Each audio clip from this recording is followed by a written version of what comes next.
व्यवसाय कुठल्याही प्रकारचा असो, त्या व्यवसायाचं एक गणित आहे, एक अजब प्रकारचं रसायन आहे. तर व्यवसाय कोणासाठी असं काही नाही आहे. म्हणजे तुम्ही आर्ट्स शिका, कॉमर्स शिका किंवा सायन्स शिका, एक शुअर शॉट गॅरंटीड सक्सेसचं एक फ्रेमवर्क आहे. महसूल तुमच्या व्यवसायामध्ये रक्तासारखं काम करतो, इम्प्रूव्ह करू शकता. तुमचा हेतू एकच असला पाहिजे की तुमचा व्यवसाय जास्तीत जास्त लोकांपर्यंत तुम्ही कसा पोहोचवू शकता.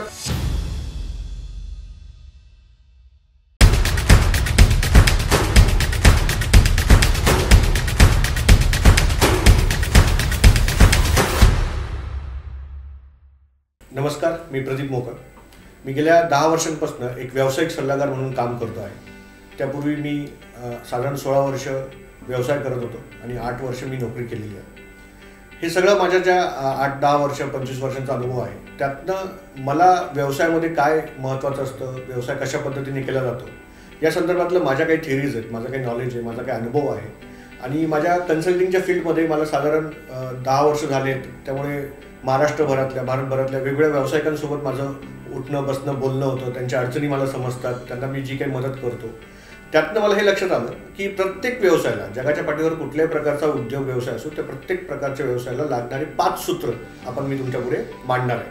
त्याला आपण म्हणूया व्यवसायाची पंचसूत्री. पहिलं सूत्र जे आहे ते पहिलं सूत्र सांगण्यापूर्वी मी तुम्हाला हे सांगेल की व्यवसाय कुठल्याही प्रकारचा असू द्या, त्या व्यवसायाचं एक गणित आहे, एक अजब प्रकारचं रसायन आहे. तुम्ही बघा, जेव्हा करिअरचा विचार येतो डोक्यामध्ये, समजा आपल्याला डॉक्टर व्हायचं असेल तर एक पॅटर्न आहे. तुम्हाला 12वी करायचं आहे, सायन्समध्ये बायोलॉजी घ्यायचं आहे, त्यानंतर तुम्हाला एक मेडिकलचं ट्रेनिंग घ्यायचं आहे आणि then you can become a doctor. तेच तुम्हाला जर समजा इंजिनियर व्हायचं आहे तर गणिताचा विषय पक्का लागतो. CA व्हायचं असेल तर हिशोब आला पाहिजे, टॅक्सेशन वगैरे सगळ्या गोष्टी समजल्या पाहिजे. पण तुम्ही जर गंमत बघितली तर व्यवसाय कोणासाठी असं काही नाही आहे. म्हणजे तुम्ही आर्ट्स शिका, कॉमर्स शिका किंवा सायन्स शिका, यू कुड डू एनिथिंग. म्हणजे तुम्ही कुठल्याही बॅकग्राऊंडवर किंवा कदाचित तुम्ही काहीही शालेय शिक्षण घेतलेलं नसलं तरी सुद्धा तुम्ही एक व्यवसाय किंवा उद्योजक होऊ शकतात. मग जर तुम्ही एक व्यवसाय उद्योजक होण्यासाठी जर तुम्हाला कुठले बॅरियर नाही आहे, तर मग यशस्वी होण्यासाठी तुम्हाला काय गोष्टींची गरज पडते, तर तुम्हाला फक्त 3 कसोटी पार करायच्या आहे. एक म्हणजे नवीन काहीतरी शिकण्याची तुमच्याकडे जिद्द असली पाहिजे, दुसरं म्हणजे तुमच्याकडे धाडस असलं पाहिजे, आणि तिसरं म्हणजे तुम्हाला पूर्णपणे समर्पित होऊन झोकून देऊन काम करण्याची तयारी असली पाहिजे. या 3 कसोटींवर जर तुम्ही काम केलं तर कुठलाही प्रकारचा व्यवसाय, कुठल्याही प्रकारचा उद्योग असू द्या, तुम्ही नक्कीच यशस्वी होऊ शकतात. आणि त्याला जर आपल्याला एक फ्रेमवर्क द्यायचं ठरलं तर मी आता तुम्हाला हे जे 5 सूत्र सांगतोय, हे 5 सूत्र त्याचं एक डिफाईन, म्हणजे त्याला आपण म्हणू एक शुअर शॉट गॅरंटीड सक्सेसचं एक फ्रेमवर्क आहे. आणि व्यवसाय कुठलाही असू द्या, मी परत सांगतोय, कुठल्याही प्रकारचा उद्योग किंवा व्यवसाय असू द्या, कुठलाही किती त्याचा स्केल असू द्या, आकार किती छोटा किंवा मोठा असू द्या, प्रत्येकाला लागणारे हे 5 सूत्र आहेत. तर आपण बघूया पहिलं सूत्र. पहिलं सूत्र आहे व्यवसायाच्या पंचसूत्रीमधलं, ते आहे कस्टमर ॲक्विजिशन, ज्याला आपण मराठीमध्ये नवीन ग्राहक मिळविणे असं म्हणूया. आता हे जे ग्राहक मिळविणे जे सूत्र आहे हे का महत्त्वाचं आहे? आम्ही असं म्हणतो की प्रत्येक प्रकारच्या व्यवसायासाठी, उद्योगासाठी ग्राहक हा त्याचा श्वास असतो. ग्राहक नाही तर व्यवसाय नाही, कारण तुम्ही ट्रान्झॅक्शन कोणासोबत करणार, व्यवहार होणार कोणासोबत. So you must need a customer. पण तुमच्या रोजच्या कामांमध्ये, रोजच्या दिनचर्येमध्ये कुठल्याही प्रकारच्या व्यावसायिकाने नवीन ग्राहक मिळवणे हे एक टास्क त्यांच्या रोजच्या कामामध्ये प्रायोरिटीवर नेहमी ठेवलं पाहिजे. जोपर्यंत नवीन नवीन ग्राहक मिळत राहतील तोपर्यंत व्यवसाय पुढे जात राहणार आहे. मग तो व्यवसाय कुठल्याही प्रकारचा असू द्या, म्हणजे अगदी रोड साईड तुमचा एखादा चहाचा स्टॉल असू द्या किंवा जगातली सगळ्यात मोठी चहाची कंपनी असू द्या, तुम्ही असं कधीही म्हणून चालणार नाहीये की नाही माझ्याकडे भरपूर ग्राहक आहे आणि आता मला नाही पाहिजे. असं कधी होणार नाहीये. तुम्हाला प्रत्येक वेळेस रोज एक नवीन ग्राहक तुमच्यासाठी आणण्याची ताकद तुमच्यामध्ये असली पाहिजे. आणि म्हणून व्यवसायाच्या पंचसूत्रीमधलं पहिलं सूत्र आहे ग्राहक मिळवणे, कस्टमर ॲक्विजिशन. आता ग्राहक मिळवण्यासाठी आजच्या मॉडर्न टेक्नॉलॉजीमध्ये खूप सारे पर्याय उपलब्ध आहेत. जसं डिजिटल मार्केटिंग आहे, सोशल मीडिया आहे, तुमचं वेबसाईट तुम्ही बनवू शकता, टेलिकम्युनिकेशन आहे, व्हॉट्सअपसारखे माध्यम आहेत. त्याच व्यतिरिक्त तुम्ही नेटवर्किंग करू शकता, जे मॉडर्न ट्रेड आहेत, मॉडर्न जाहिरातीच्या पद्धती आहेत, त्या तुम्ही सगळ्या वापरू शकतात. तुमचा हेतू एकच असला पाहिजे की तुमचा व्यवसाय जास्तीत जास्त लोकांपर्यंत तुम्ही कसा पोहोचवू शकतात, मार्केटिंगच्या माध्यमातून, ज्याला आपण विपणन म्हणतो, किंवा तुम्ही जास्तीत जास्त लोकांपर्यंत तुमचा व्यवसाय पोहोचवताना तुमच्या व्यवसायामधल्या काय क्वालिटीज आहे, काय प्रकारचं तुम्ही सेवा देतायत, काय प्रकारचं तुमचं काम करण्याची पद्धत आहे, ती लोकांपर्यंत जर तुम्ही योग्य माध्यमातून पोहोचवली तर अल्टिमेटली त्यातनं तुम्हाला ग्राहक मिळायला सुरुवात होते. आणि ह्या ग्राहकांना जर तुम्ही चांगली सेवा दिली तर तेच तुमचे ग्राहक, नवीन ग्राहक तुमच्यापर्यंत घेऊन येण्यासाठी तुम्हाला मदत करतात. आपलं हे सूत्र खूप महत्त्वाचं आहे. पुढच्या सूत्राकडे जाण्यापूर्वी मी तुम्हाला सांगेल की जेव्हा तुमच्याकडे व्यवसायामध्ये ग्राहक येतात तर नुसते ग्राहक असून चालत नाही. तुम्हाला व्यवसायामध्ये दुसऱ्या सूत्राची गरज पडते, त्याला आपण म्हणतो महसूल मिळविणे, म्हणजे रेव्हेन्यू जनरेशन. फक्त कस्टमर ॲक्वायर केला म्हणजे व्यवसाय झाला असं नाही चालणार. तर तो प्रत्येक ग्राहक येताना पैसा घेऊन आला पाहिजे. त्याने तुमच्या व्यवसायामध्ये रेव्हेन्यू जनरेट केला पाहिजे, भांडवल तयार झालं पाहिजे, तो महसूल जमा झाला पाहिजे आणि तो महसूल तुमच्या व्यवसायामध्ये रक्तासारखं काम करतो. म्हणजे नुसता श्वास असून ऑक्सिजन असून चालणार नाहीये, तर तुम्हाला एक त्याचा ब्लड फ्लो पण असला पाहिजे, कॅश फ्लो ज्याला आपण म्हणतो व्यवसायामध्ये, तो पण तितकाच महत्वाचा आहे. आता हा रेव्हेन्यू जनरेशनच्या काय पद्धती असतात, तर रेव्हेन्यू जनरेशनमध्ये 2 प्रामुख्याने मुद्दे आहेत. पहिला म्हणजे तुमचा जो ग्राहक आहे, समजा एक ग्राहक महिन्याकाठी 10,000 रुपये तुमच्याकडे काहीतरी वस्तू खरेदी करतोय आणि तो निघून जातोय, तर तुमचं पहिलं लक्ष गेलं पाहिजे की तो महिन्याकाठी 10,000ची 12,000 कसे करेल. म्हणजे त्याचे तुमच्याकडचे जी खरेदी करण्याची जी क्षमता आहे ती तुम्ही कशी वाढवू शकतात, कुठल्या पद्धतीने वाढवू शकतात याचा विचार पहिले व्हायला पाहिजे.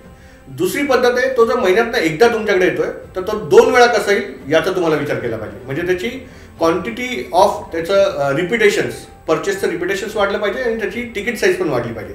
या 2 गोष्टींना तुमचं नेहमी लक्ष असलं पाहिजे. आणि त्यासाठी तुम्ही वेगवेगळ्या प्रकारच्या स्कीम्स तुम्ही जाहीर करू शकतात, तुम्ही रेफरल बोनस देऊ शकतात, तुम्ही बाय 1 गेट 1 सारख्या काही ऑफर टाकू शकतात, क्रॉस सेलिंग अपसेलिंग सारख्या काही मॉडर्न टेक्निक यूज करू शकतात. आणि हे जेव्हा तुम्ही सगळ्या गोष्टी शिकतात आणि तुमच्या बिझनेसमध्ये इम्प्लिमेंट करतात, त्यावेळेस तुमच्याकडे फक्त ग्राहक नाही तर ग्राहकासोबत तुमच्याकडे रेव्हेन्यू पण तुमचा वाढायला लागतो आणि रेव्हेन्यूतनं मग तुम्ही पुढच्या टप्प्यावर जाऊ शकता. व्यवसायाच्या पंचसूत्रीमधलं तिसरं सूत्र, ब्रँड रेकग्निशन. आपल्या कामाची, आपल्या नावाची एक स्वतंत्र ओळख निर्माण करणे. आता याच्यात बघा गंमत काय, ब्रँडिंग म्हटलं की लोकांना असं वाटतं की एक छान कॉर्पोरेट लोगो असला पाहिजे, चांगलं डिझाईन असलं पाहिजे.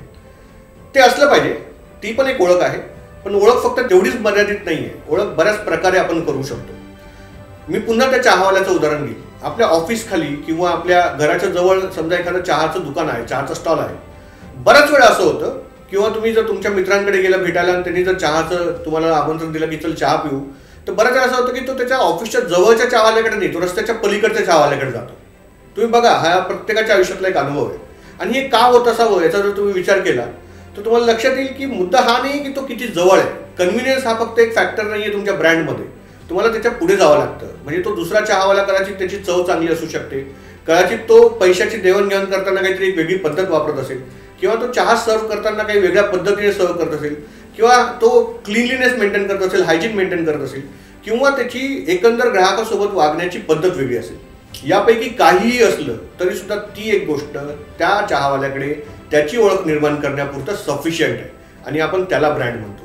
थोडक्यात ग्राहकांच्या नजरेमध्ये तुम्ही किती वेगळे आहात, तुम्ही किती छान वेगळं करतायत लोकांपेक्षा व्यतिरिक्त, हे समजणं ग्राहकांना खूप महत्व आहे. ज्याला आम्ही म्हणतो की तुमच्याकडे ग्राहकांच्या जे पैशांचं मूल्य आहे त्या मूल्याला तुम्ही समाधान मूल्यामध्ये जर कन्वर्ट करू शकले तर तुमचा ब्रँड बनतो. आणि तुम्ही जितकं जास्त समाधान मूल्य वाढवत चालाल तेवढा तुमचा ब्रँड रेकग्नाइज होत चालेल, तेवढी तुमची ओळख निर्माण होत चालेल.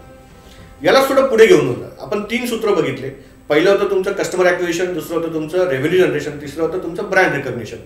चौथं सूत्र आहे व्हॅल्यू प्रपोजिशन, ज्याला आपण म्हणतो की मूल्यवर्धन करणे, तुमच्या वस्तूचे सेवेचे मूल्यवर्धन करणे. तुम्हाला व्हॅल्यू प्रपोजिशन मध्ये मी एक सोपं आणि छोटंसं उदाहरण देतो. समजा आपण बाजारामध्ये रॉ लोखंड घ्यायला गेलो आणि त्याचा समजा एक 100 रुपये किलो असा काहीतरी भाव आहे. तेच जर तुम्ही त्या लोखंडाची सळई घ्यायला गेले तर ती नक्कीच 120 किलो असेल. तेच जर तुम्ही त्याचे जर खिळे घ्यायला गेले तर ते ऑटोमॅटिकली 250 रुपये 300 रुपये किलो होतात. हेच उदाहरण जर मी भाजीपाल्याबद्दल घेतलं, भाजी बाजारात जर तुम्ही भाजी घ्यायला गेलात तर सुट्टी भाजी घेतली तर तिची एक किंमत असते, पण तीच जर भाजी कट करून मिळाली त्याची वेगळी किंमत असते. त्याच भाजीसोबत जर आकर्षक पॅकिंग मिळालं त्याची वेगळी किंमत होते. त्याच भाजीसोबत जर त्याची रेसिपी आणि मसाले पण मिळाले तर त्याची किंमत अजून वेगळी होते.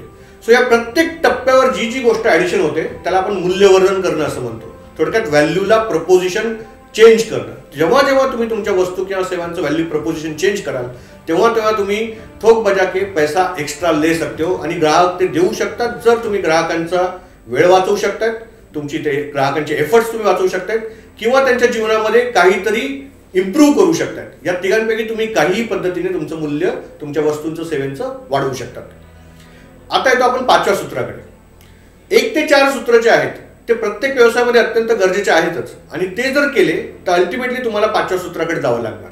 म्हणजे तुमच्याकडे आता ग्राहक आहेत, तुमच्याकडे पैसा येतो, रेव्हेन्यू सुरू झालाय, तुमच्या ब्रँडची ओळख निर्माण होते, तुमच्या प्रोडक्टमध्ये तुम्ही मूल्यवर्धन पण करतायत. आता तुमच्या बिझनेसला एक्सपांड करणं म्हणजे बिझनेस एक्सपान्शन, थोडक्यात तुमच्या व्यवसायाची जी प्रगती आहे त्याला तुम्हाला मोठ्या प्रमाणात करणं, व्यवसायाला सगळीकडे घेऊन जाणं, आता तुमच्याकडे हा टास्क तुमच्याकडे उरणार आहे. आणि हे करण्यासाठी फक्त तुमच्याकडे चूक काय होते, कुठल्याही उद्योजक किंवा व्यावसायिक चूक काय करतो त्याला वाटतं हे जे पहिले 4 सूत्र आपण ज्या पद्धतीने मांडले ना, ज्या पद्धतीने आपण ग्राहक मिळवले, एक एक ग्राहक आपण गोळा करत गेलो, त्याच पद्धतीने आपल्याला व्यवसायामध्ये ग्रोथ पण मिळणार आहे. तर ग्रोथ अशी नाही मिळत. तुम्हाला ज्यावेळेस तुम्ही हे पहिले 4 सूत्र वापरतात तिथे तुम्हाला ॲडिशनचा फॉर्म्युला वापरावा लागतो. एक एक जमा करायचं असतं. आणि whenever you are going for expansion, जेव्हा तुम्ही त्याला मल्टीफोल्डमध्ये घेऊन जातात तिथे तुम्हाला मल्टिप्लिकेशनचा फॉर्म्युला वापरावा लागतो. म्हणजे इथे जे काही तुम्ही केलं होतं ते पूर्णच्या पूर्ण सूत्र, ते पूर्णच्या पूर्ण मेहनत तुम्हाला रिप्लिकेट करता यायला पाहिजे. आणि ती रिप्लिकेट करण्यासाठी तुम्हाला 3 गोष्टी लागतात. पहिल्या म्हणजे माणसं, पीपल. तुमच्याकडे खूप छान एक मधल्या फळीतली टीम हवी. कारण तुम्ही जेव्हा स्वतः एकदा व्यवसाय करत असतात तेव्हा सगळे निर्णय तुम्ही स्वतः घेत असतात. पण जेव्हा तुम्ही एक्सपान्शनमध्ये जातात तेव्हा तुम्हाला एक मधली फळी लागते जे तुमच्या ऐवजी निर्णय घेणार.